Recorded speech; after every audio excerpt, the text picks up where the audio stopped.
Bos días a todos e todas. Bos días a todos os ribeirenses. Durante os próximos días, e sempre que dure este estado de alerta, este alcalde se vai a dirixir a vos en este horario de a 1 da tarde para dúas cuestións fundamentales. Por unha parte, para darvos a conocer o que son as medidas que a nivel local se está tomando no que é a nosa Comisión de Seguimiento do COVID-19 en ese chamado coronavirus que está afectando as nosas vidas particulares, está afectando o que é o noso contacto social. Espero que estas palabras sirvan de ánimo e, sobre todo, de saber que estamos traballando para que esta pandemia afecte o menos posible aos nosos ciudadanos e que afecte o menos posible a todos os cidadáns deste concello, pero que é indispensable a axuda de todos e cada un de vos. Hoxe, en esta comisión de seguimiento que está formada polos técnicos do Concello, interventor e secretario, polo alcalde e a teniente de alcalde, pola policía local, polo jefe do Servicio de Protección Civil e de Urxencias deste Concello e pola responsable de Servicios Sociales, se tomaron unha vez máis medidas que van a afectar a parte deste Concello e que nos gustaría que todas as recomendacións que vamos a facer puderan ser escoitadas e recibidas polos colectivos as que nos diriximos. Por unha parte, se decretaron o que son os servicios mínimos dos servicios municipales de Viacua, que traballará no que son as urgencias, servicio de abastecimiento de agua e alcantarillado. Por outra parte, se decretaron os servicios mínimos do que é os responsables do mantenimento da EDAR. Funcionará durante 2 horas ao día e quedará o que son as urxencias durante as 24 horas e se reformulou o que é o traballo que deben estar facendo os servicios de limpeza deste concello. Basicamente se suprimiron o que é baldeos de paseo, de paseos marítimos e se focalizou o seu traballo no que é a limpeza máis exclusiva de outras partes máis sensibles ao que é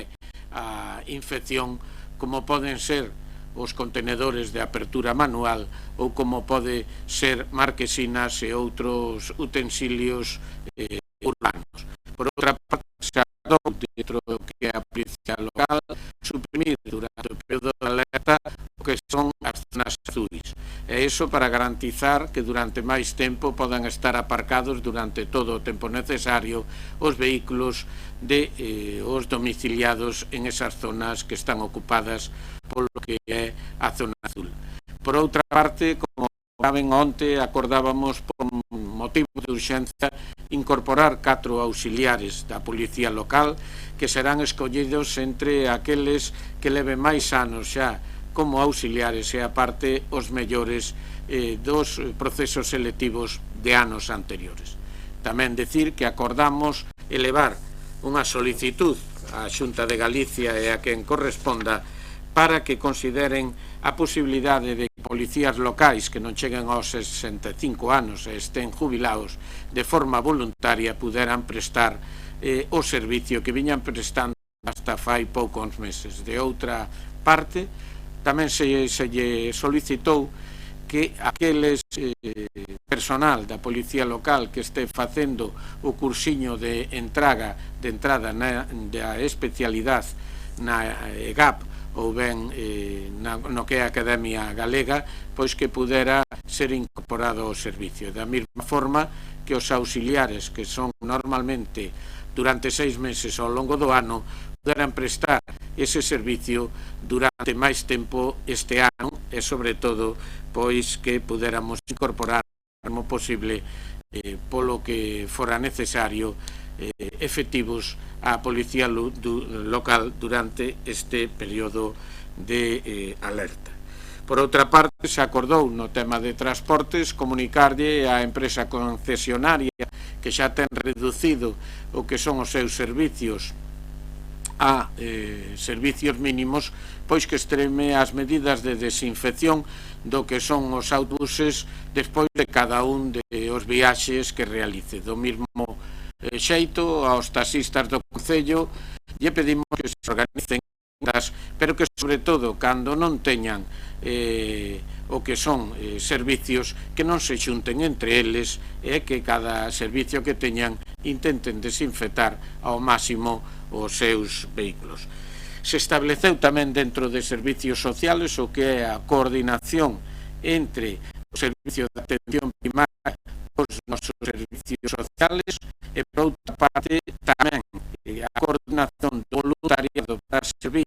a aquelas persoas maiores, a aquelas persoas que teñan problemas de mobilidade, que necesiten servicio de atención, como pode ser unha compra ou levar unha compra ou outros, coordinalo e centralizado a través da protección civil e do que son os servicios sociales. Por tanto, quen queira facer de voluntariado pode dirixirse a estes servicios por si en algún momento determinado pudera facer falta o seu servicio, cosa que a día de hoxe non fai falta todavía, e esperemos que podamos no futuro non necesitar voluntarios, pero en todo caso aqueles poden dirixirse para ter un pequeno número deles pois aos servicios sociales, como antes decíamos. Por outra parte, aquel dereito básico de alimentación que tiñamos garantido dos nenos que mediante beca tiñan no que é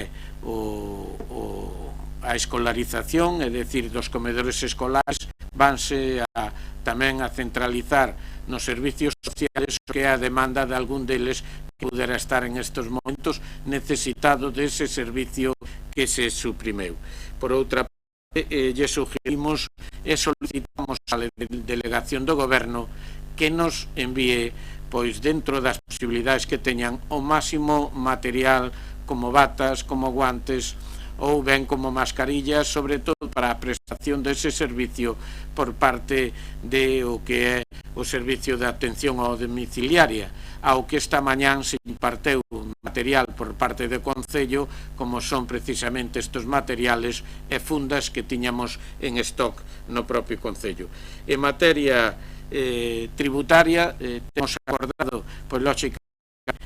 aplazar o que era determinados tributos municipales que en período voluntario xa se podían pagar, alargando esa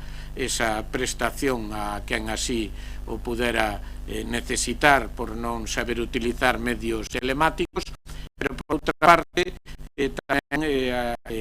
que aqueles servicios ou tasas, como pode ser o gimnasio, a piscina, que suberan cobrado xa porque se envía con anterioridade aos bancos o que son o cargo de eses tributos,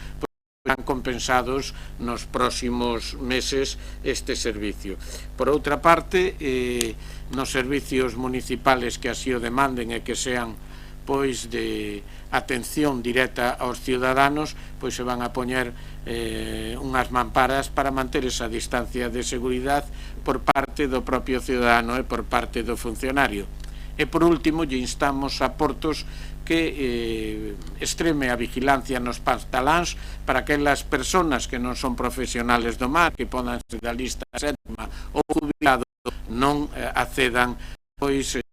libremente a esos lugares, non? Polo tanto, esas son as medidas que hoxe tomamos, das que iremos pois informando á ciudadanía todos e cada un dos días. O que si queríamos expresar pois desde este alcalde, desde todo o seu equipo de goberno, desde a corporación, o que é o ánimo a todos e cada un dos ribeirenses. Son tempos difíciles, estamos vivindo unha situación que non imaginábamos, estamos vivindo unha situación que nunca antes tuveramos que vivir. Levamos todavía moi pouquiño tempo no que é nas nosas casas, e iso vai a durar, e por iso vos pido o maior dos ánimos, o pido o maior dos esforzos, e se tendes que salir á calle, facede o máximo posible por extremar as medidas de seguridade. extremar as medidas de seguridade, co que é os desinfectantes que todo o mundo conocedes, tanto a nivel particular, é dicir, personal, como naqueles lugares que habitualmente se poden tocar, como os pomos das portas outros. Se salides á calle e vedes un veciño, por favor, deixemos os abrazos, os bicos, manteñamos unha distancia de seguridade con eles. E o dito, moitísimo ánimo, por favor, moitísimo ánimo a todo. Nos quedan épocas difíciles, intentaremos estar aí ao voso carón unha e outra vez, e xa sabedes, a partir de hoxe, todos os días a unha, pois estaremos en contacto con todos os ribeirenses e esperemos que entre todos logremos superar esta difícil situación. Adiante, ánimo, entre todos vámoslo a conseguir.